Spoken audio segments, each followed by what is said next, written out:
Greg Garland spent most of his childhood in small-town Dickinson, Texas. I was born in Long Beach, California. My dad worked at a chemical company there. They were originally Texans, and so when I was 6, they moved back to Texas, and I decided I would go with them. So first grade through high school in a small town south of Houston, Dickinson, Texas. After high school, Greg went to Texas A&M University and, against the advice of his father, decided to major in chemical engineering. I like math and I like science in elementary school. In fact, my dad, while he's non-degreed, he worked with engineers in a chemical plant. He said, don't be an engineer, but be a doctor, be a lawyer, be something. And so when I went to A&M, I was actually in zoology. And my roommate, who I'd gone to high school with, chemical engineer, he said, "What are you doing?"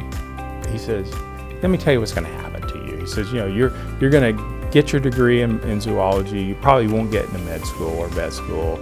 He said, "You're going to do really well." He said, "But you're going to spend 6 years in college instead of 4. You're going to get a teaching certificate and teach biology in high school."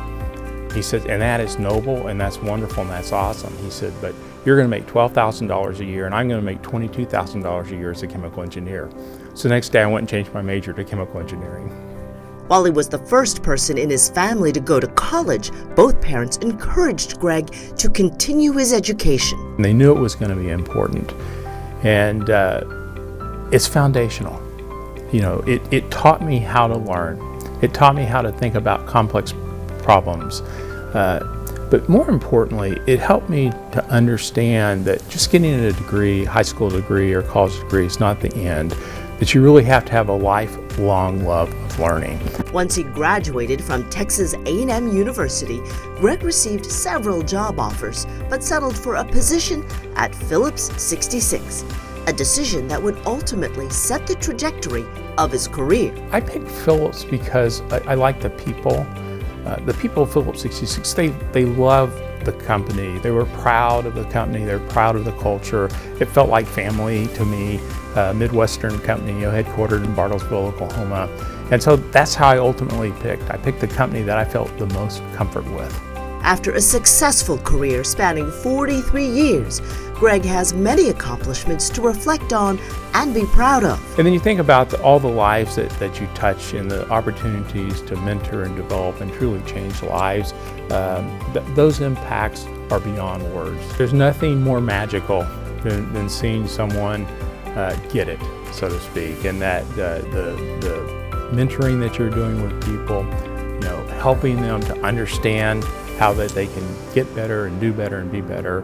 But even the bigger opportunity is seeing that person pass it forward and go and mentor someone else. And to me, that's the great joy in all of it. But Greg is wise enough to know that along with success, there is also failure. Well, I think failure is part of life. If you're not failing, you're not trying. And you only lose if you quit. And I could name many times over my career where I either made the wrong decision or I made a mistake. And I was able to learn from my mistakes and to move ahead. And I would say, have a great network of people around you that will support you and mentor you and encourage you in doing the right thing. But don't be afraid to risk.